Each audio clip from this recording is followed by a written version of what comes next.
પ્રભુ ઈસુ ખ્રિસ્તમાં સર્વને સવારની સલામ। પવિત્ર બાઇબલમાં યોહાનની લખેલી સુવાર્તા 5મો અધ્યાય અને 31 થી 34 વચનમાં આ પ્રમાણે આપણે વાંચીએ છીએ। જો હું પોતે વિશે સાહેદી આપું તો મારી સાહેદી ખરી નથી, મારા વિશે જે સાહેદી આપે છે તે બીજો છે, અને જે સાહેદી મારા વિશે તે આપે છે તે ખરી છે એ હું જાણું છું।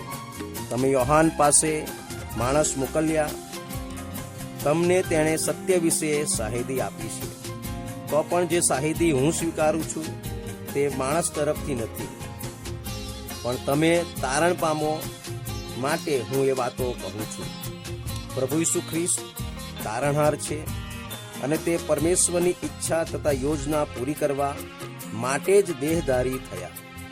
નિર્દોષ, નિષ્કલંક અને નિષ્પાપ છતાં તે આપણા પાપનો ભાર પોતાની પર ઉઠાવીને ક્રૂસ પર ચડી ગયા।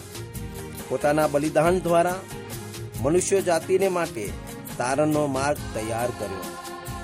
મોયલામાંથી સજીવન થવાના કારણે તારણ પામનારને માટે ઈશ્વરની સામે ન્યાય ઠરે છે।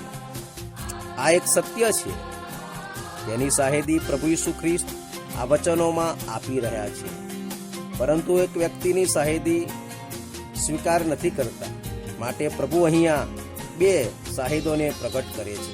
પહેલો પવિત્ર આત્મા, જેના વિશે પ્રભુ ઈસુ ખ્રિસ્તે કહ્યું, બીજો પણ જે મારી સાહેદી આપે છે।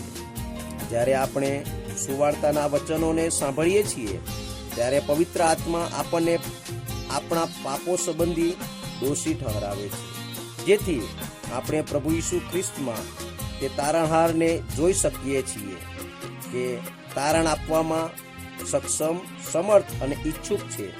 શું તમે પવિત્ર આત્મા દ્વારા આ સાહેદી સાંભળીને તારણ પામવા નથી ચાહતા? આભાર।